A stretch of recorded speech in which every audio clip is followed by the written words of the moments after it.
Selamat datang di channel Darah Biru Raja-Raja, sebuah channel yang membahas sejarah dan silsilah raja-raja di dunia. Pada video kali ini kita akan membahas tentang silsilah dan sejarah Wali Songo. Video ini adalah video ke-13 dari seri video religi agama Islam. Wali Songo adalah penyebar agama Islam di Indonesia, terutama daerah Jawa. Dalam 75 tahun mereka berhasil merubah masyarakat Jawa yang mayoritas beragama Hindu dan Buddha menjadi Islam. Di dalam masyarakat Jawa terdapat banyak cerita terkait siapa mereka dan apa peran mereka dalam mengislamkan tanah Jawa. Dalam video ini kita berusaha untuk merangkum dari banyak sumber tentang Wali Songo. Karena banyaknya cerita dan terkadang satu dan cerita yang lain saling bertentangan, akan sangat sulit bagi kami untuk membuat semua orang setuju dengan narasi yang kami pilih. Admin sudah berusaha untuk membuat narasi yang bisa diterima semua orang, tanpa menghilangkan peran yang lain atau menyinggung dari salah satu tokoh atau keturunannya.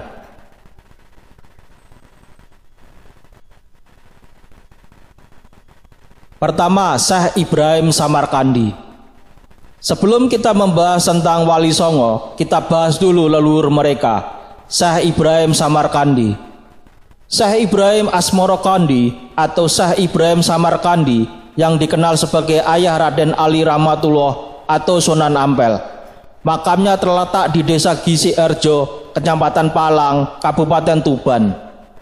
Syekh Ibrahim Asmorokandi diperkirakan lahir di Samarkand, Asia Tengah pada abad ke-14 Masehi. Babat Tanah Jawi menyebut namanya dengan sebutan Makdum Ibrahim Asmoro atau Maulana Ibrahim Asmoro. Sebutan itu mengikuti pengucapan lidah Jawa dalam melafalkan Asmorokondi, yang kemudian berubah menjadi Asmorokondi. Menurut Babat Cirebon, Syekh Ibrahim Asmorokondi adalah putra Syekh Karnin dan berasal dari negeri Tulen. Jika sumber data Babat Cirebon ini otentik, berarti Syekh Ibrahim Asmorokondi bukan penduduk asli Samarkand, karena negeri Tulen yang dimaksud menunjuk wilayah Tiulen, kepulauan kecil yang terletak di tepi timur Laut Kaspia yang masuk wilayah Kazakhstan, tepatnya di arah barat laut Samarkand. Dalam sejumlah kajian histografi Jawa, tokoh Syekh Ibrahim Asmorokondi acap kali disamakan dengan Syekh Maulana Malik Ibrahim, sehingga menimbulkan kerumitan dalam menelaah kisah hidup dan asal-usul beserta silsilah keluarganya, yang sering berujung dengan penafian keberadaan Syekh Ibrahim Asmorokondi sebagai tokoh sejarah. Padahal situs makam dan gapuro serta mihrab masjid yang berada dalam lingkungan Dinas Purbakala menunjuk lokasi dan era yang beda dengan situs makam Maulana Malik Ibrahim. Menurut Babat Ngampel Denta, Syekh Ibrahim Asmorokondi yang dikenal dengan sebutan Syekh Maulana adalah penyebar agama Islam dari negeri Campa, tepatnya di Gunung Sukasari. Syekh Ibrahim Asmorokondi dikisahkan berhasil mengislamkan Raja Campa dan diambil menantu. Istri Syekh Ibrahim Asmorokondi bernama Dyah Candrawulan atau Dewi Candrawulan. Dari Dyah Candrawulan, Syekh Ibrahim Asmorokondi memiliki anak bernama Ali Murtado dan Raden Rahmat. Ketika Syekh Ibrahim Asmorokondi pergi ke Tanah Jawa, bersama beliau adalah kedua anaknya, Ali Murtado dan Ali Rahmatullah, keponakannya Abu Burereh atau Abu Hurairah, anak Raja Campa, dan sejumlah kerabat dari kerajaan Campa. Niat kedatangan mereka ke Pulau Jawa adalah untuk menemui adik istrinya, Dewi Dorowati, yang menikah dengan Raja Majapahit, dan untuk menyebarkan agama Islam di kerajaan Majapahit.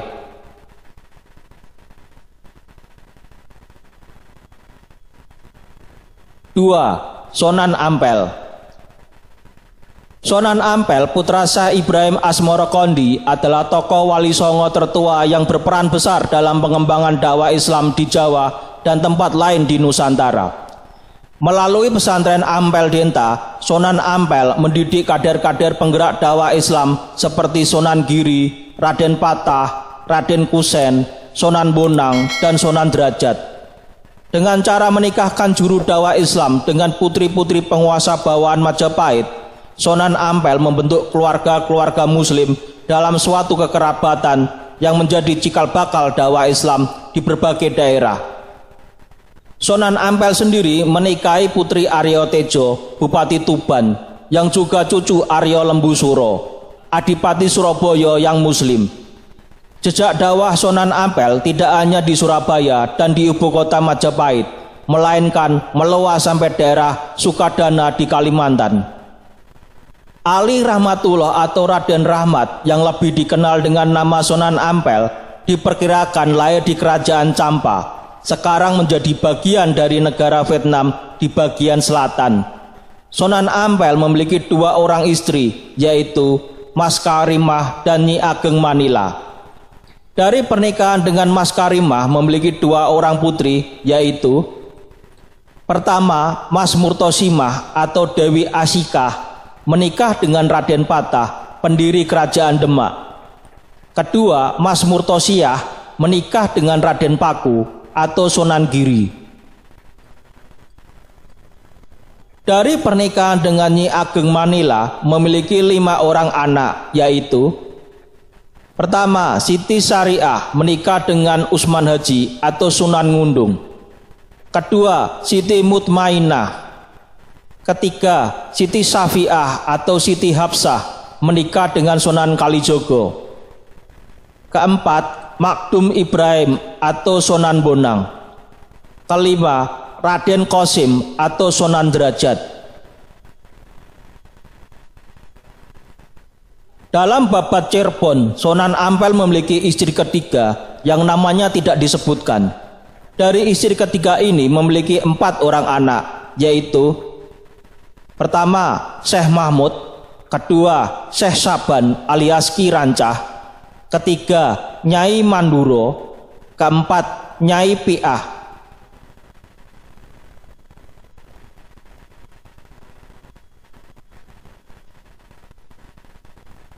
Ketiga, Sunan Giri.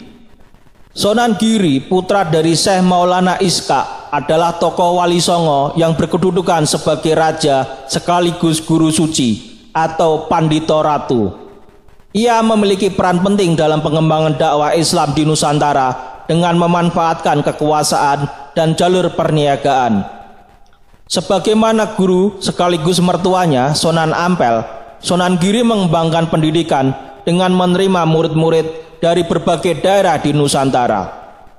Sejarah mencatat jejak dakwah Sunan Giri beserta keturunannya mencapai daerah Banjar, Martapura, Pasir, dan Kutai di Kalimantan, Buton dan Goa di Sulawesi Selatan, Nusa Tenggara, bahkan Kepulauan Maluku. Dalam babat Tanah Jawi, ayah Sunan Giri adalah Maulana Iskak, sedangkan ibunya adalah Dewi Sekardadu. Kakek dari ibu adalah Prabu Menak Sembunyu. Dalam serat Wali Sono, pupuh kelima, bait ke-20 sampai ke-25, ayah Sunan Giri adalah Sayyid Yakub yang diberi gelar Pangeran Raden Wali Lanang, dan ibunya adalah Retno Sabodi. Kakek dari ibu adalah Prabu Satmudo. Walaupun dari kedua sumber ini namanya berbeda, akan tetapi memiliki alur cerita yang sama, bahwa dari pihak ibu Sunan Giri adalah keturunan dari Raja Blambangan. Bahkan nama Giri yang digunakan untuk kediamannya yang terletak di wilayah Gresik memiliki hubungan dengan nama ibu kota Blambangan saat itu. Giri, sekarang nama Kecamatan Giri di kota Banyuwangi. Sumber babat Tanah Jawi dan Wali Sono menunjuk bahwa usaha dakwah yang dilakukan Maulana Iskak yang dikirim Sunan Ampel ke Blambangan mengalami kegagalan. Sebab Maulana Iskak alias Wali Lanang diusir oleh mertuanya yang marah ketika diminta memeluk Islam dan meninggalkan agamanya yang lama. Maulana Iskak pergi meninggalkan istrinya yang hamil tua. Merana ditinggal suaminya, Retno Sabodi, meninggal setelah melahirkan seorang anak laki-laki. Dikisahkan saat itu terjadi wabah besar melanda Blambangan. Raja Blambangan menduga wabah itu berhubungan dengan kelahiran bayi laki-laki putra Maulana SK. Akhirnya bayi laki-laki itu diletakkan di dalam peti dan dihanyutkan ke tengah laut. Dan kemudian peti itu tersangkut di kapal milik Nyai Pinatih yang sedang berlayar ke Bali. Bayi itu diambil oleh awak kapal dan diserahkan ke Nyai Pinatih, dibawa pulang ke rumahnya di Gresik dan diangkat sebagai anak. Anak ini kemudian diberi nama Joko Samudro dan setelah besar dikirim ke Ampel Denta untuk belajar agama kepada Sunan Ampel. Joko Samudro kemudian dinikahkan dengan putri Sunan Ampel yang bernama Mas Murtosiah.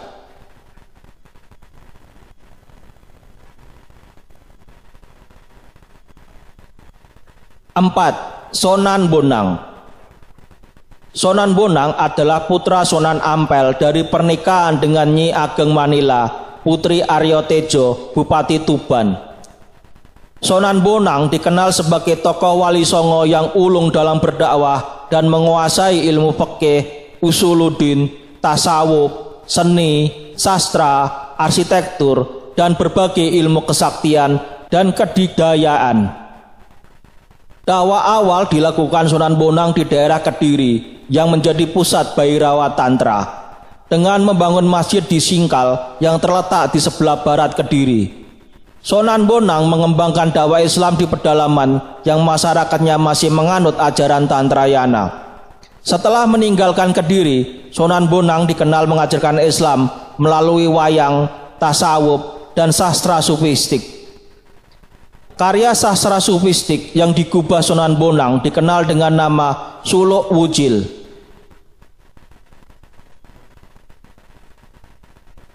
Menurut Babat Risaking Majapahit dan Babat Cirebon, kakak-kakak Sunan Bonang adalah Nyai Patimah bergelar Nyai Gendeng Panyuran, Nyai Wilis alias Nyai Pengulu, dan Nyai Taluki bergelar Nyai Gendeng Maloko. Adik Sunan Bonang adalah Raden Qasim yang kelak menjadi anggota Wali Songo dan dikenal dengan sebutan Sunan Derajat. Sunan Bonang lahir dengan nama kecil Mahdum Ibrahim. Menurut perhitungan BJO Skrike dalam Handbook Van Bonang pada tahun 1916, Sunan Bonang diperkirakan lahir sekitar tahun 1465 Masehi dan bisa lebih awal dari itu.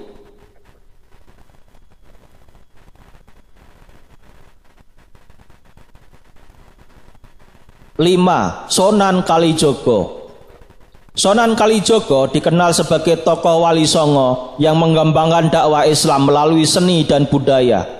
Sunan Kalijogo termasuk sebagai juru dakwah yang tidak saja piawai mendalang, melainkan dikenal pula sebagai pencipta bentuk-bentuk wayang dan lakon-lakon carangan yang dimasuki ajaran Islam. Melalui pertunjukan wayang, Sunan Kalijogo mengajarkan tasawuf kepada masyarakat.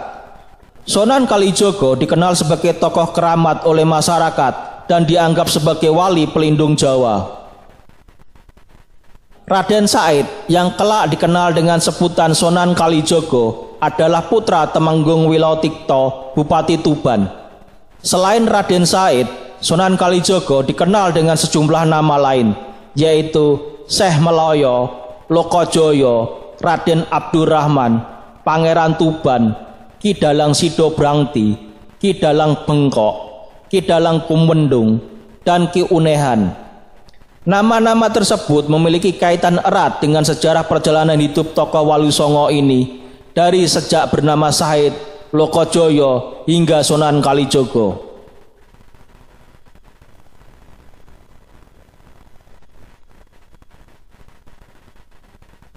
6. Sunan Gunung Jati. Sunan Gunung Jati adalah putra Sultan Hud yang berkuasa di daerah Bani Israel yang masuk wilayah Mesir. Sunan Gunung Jati dikenal sebagai tokoh Wali Songo yang menurunkan Sultan-Sultan Banten dan Cirebon. Strategi dakwah yang dijalankan Sunan Gunung Jati adalah memperkuat kedudukan politis sekaligus memperluas hubungan dengan tokoh-tokoh berpengaruh di Cirebon, Banten, dan Demak melalui pernikahan. Selain itu, Sunan Gunung Jati menggalang kekuatan dengan menghimpun kekuatan orang-orang yang dikenal sebagai tokoh yang memiliki kesaktian dan kedikdayaan. Menurut naskah Mertosingo yang dialih aksarakan dan dialih bahasakan oleh Aman N. Wahyu yang diberi judul Sejarah Wali Songo, Sarip Hidayat yang kelak termasuk dengan nama sebutan Sunan Gunung Jati adalah putra Sultan Hud yang berkuasa di negara Bani Israel dengan Nyi Rara Santang. Sultan Hud adalah putra Raja Udara, Raja Mesir. Raja Udara putra Jumadil Kabir, Raja Besar negara Kuswa. Jumadil Kabil putra Jainal Kabir. Jainal Kabir putra Jainal Abidin. Jainal Abidin putra Husain, yaitu putra Ali bin Abi Thalib dengan Siti Fatimah binti Muhammad Shallallahu Alaihi Wasallam.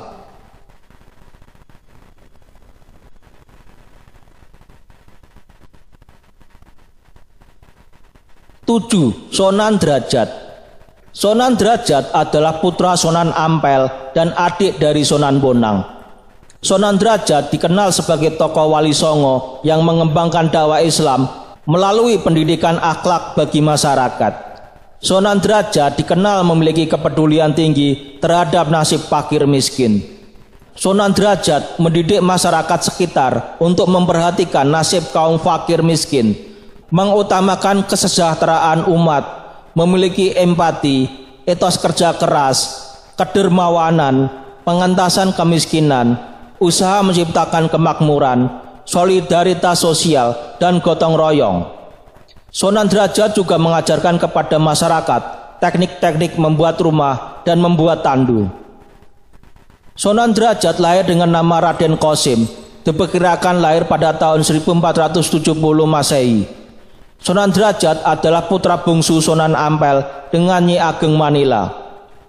Menurut Babat Risaking Majapahit dan Babat Cirebon, Raden Qasim adalah adik Nyai Fatimah bergelar Gede Panyuran, Nyai Wilis alias Nyai Penghulu, Nyai Taluki bergelar Nyai Gede Maloko, dan Raden Mahdun Ibrahim bergelar Sunan Bonang. Ini berarti garis nasab Sunan Derajat sama dengan Sunan Bonang, yaitu berdarah Campa, Samarkand, dan Jawa. Karena Sunan Ampel ayahandanya adalah putra Ibrahim Asmoro Kondi. Babat Cirebon, Babat Risaipun Majapahit, dan Hikayat Hasanuddin menyebut bahwa Ibrahim Asmoro Kondi ayah Sunan Ampel asalnya dari negeri Tulen. Negeri Tulen atau Tiulen adalah nama kepulauan di utara kota pelabuhan Shevchenko di tepi timur Laut Kaspia yang masuk wilayah negara Kazakhstan. Dengan demikian, nasab Raden Qasim adalah dari negeri Tiulen di Kazakhstan dan Samarkand di Uzbekistan, Asia Tengah, yang beremigrasi ke kerajaan Campa.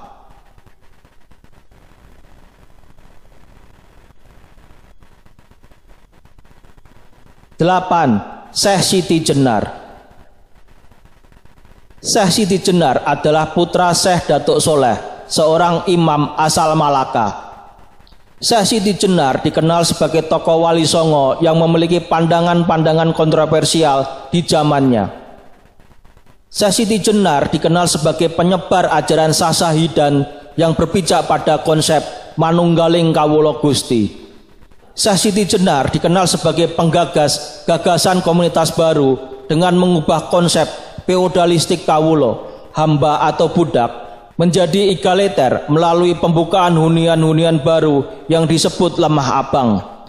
Kemunculan masyarakat egaliter di dukuh-dukuh lemah abang yang dinisbatkan kepada Syekh Siti Jenar atau Syekh Lemah Abang kemudian berkembang menjadi varian abangan. Nama-nama Syekh Siti Jenar: Syekh Datuk Abdul Jalil, Syekh Lemah Abang, Syekh Jaban Rantas, Syekh Siti Brit, Pangeran Kajenar, dan Syekh Siti Jenar. Asal-usul Syekh Siti Jenar tergolong kontroversial, seperti juga hidupnya yang kontroversial. Menurut Babat Demak dan Babat Tanah Jawi, asal-usul Syekh Lemah Abang adalah seekor cacing yang berubah menjadi manusia setelah mendengar wejangan rahasia Sunan Bonang kepada Sunan Kalijogo di atas perahu di tengah laut. Menurut D.A. Rinkes dalam buku The Nine Signs of Java yang mengutip tulisan tangan milik Raden Ngabai Surodipuro, Syekh Lemah Abang adalah Abdul Jalil, putra Sunan Jati. Menurut serat Wali Sono, Syekh Lemah Abang adalah seorang tukang sihir bernama San Ali Ansar yang tidak diterima berguru kepada Sunan Giri. Sementara itu, menurut cerita lisan yang kebenarannya diyakini para penganut tarekat Akmaliyah, Syekh Siti Jenar adalah putra dari Ratu Cirebon yang ditugasi menyiarkan agama Islam di seluruh tanah Jawa dengan membuka pedukuhan-pedukuhan yang dinamai Lemah Abang, yang tersebar dari wilayah Banten di barat sampai Banyuwangi di timur.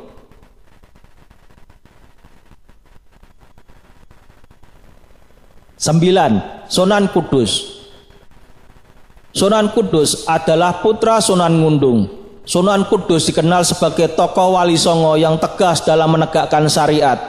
Namun seperti Wali Songo yang lain, Sunan Kudus dalam berdakwah berusaha mendekati masyarakat untuk menyelami serta memahami kebutuhan apa yang diharapkan masyarakat. Itu sebabnya Sunan Kudus dalam dakwahnya mengajarkan penyempurnaan alat-alat pertukangan, kerajinan emas, pandai besi, membuat keris pusaka, dan mengajarkan hukum-hukum agama yang tegas. Sunan Kudus selain dikenal sebagai eksekutor Ki Ageng Pengging dan Syekh Siti Jenar, juga dikenal sebagai tokoh Wali Songo yang memimpin penyerangan ke ibu kota Majapahit dan berhasil mengalahkan sisa-sisa pasukan kerajaan Majapahit yang sudah sangat lemah.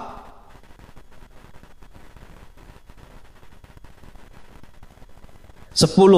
Sunan Muria. Sunan Muria adalah putra Sunan Kalijogo. Sunan Muria merupakan tokoh Wali Songo yang paling muda usianya. Sebagaimana Sunan Kalijogo, Sunan Muria berdakwah melalui jalur budaya. Sunan Muria dikenal sangat piawai menciptakan berbagai tembang cilik atau sekar alit, jenis sinom dan kinanti, yang berisi nasihat-nasihat dan ajaran tauhid. Seperti ayahnya, Sunan Muria dikenal pintar mendalang dengan membawakan lakon-lakon carangan karya Sunan Kalijogo. Nama pribadi Sunan Muria ada yang mengatakan Raden Prawoto, ada juga yang mengatakan Raden Umar Said. Beliau disebut dengan gelar Sunan Muria karena berhubungan dengan nama gunung tempat beliau dimakamkan, Gunung Muria. Oleh karena Sunan Muria tergolong anggota Wali Songo dari generasi yang lebih muda dibandingkan dengan Sunan Kalijogo dan Sunan Kudus, kisah hidupnya kurang cukup ditulis lengkap oleh penulis historiografi Jawa. Kisah hidup Sunan Muria termasuk silsilah dan nasab beliau tidak cukup dicatat dalam historiografi kecuali dalam cerita tutur dengan sejumlah perbedaannya, termasuk menyangkut silsilah dari mana sejatinya Sunan Muria berasal.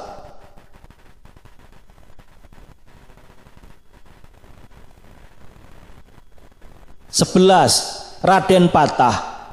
Raden Patah menjadi anggota Wali Songo menggantikan Syekh Siti Jenar yang dihukum mati oleh para Wali Songo yang lain. Raden Patah adalah putra Prabu Brawijaya, Raja Majapahit. Raden Patah dikisahkan berguru kepada Sunan Ampel di Surabaya dan kemudian dinikahkan dengan putri sang guru yang bernama Dewi Murtosimah. Raden Patah kemudian berangkat ke daerah Jawa Tengah, tepatnya di daerah Glagahwangi, dan membuat pesantren untuk menyebarkan agama Islam. Daerah ini kemudian berkembang dan menjadi Kadipaten Demak di bawah kekuasaan Kerajaan Majapahit. Raden Patah sebagai penguasa, negarawan, seniman, ahli hukum, ahli kemasyarakatan, dan juga ulama. Raden Patah berperan penting dalam mengembangkan kesenian wayang agar sesuai dengan ajaran Islam. Demikian video tentang silsilah dan sejarah Wali Songo. Semoga bisa menambah wawasan dan ilmu pengetahuan bagi yang menonton video ini. Sampai jumpa lagi di video berikutnya. Terima kasih.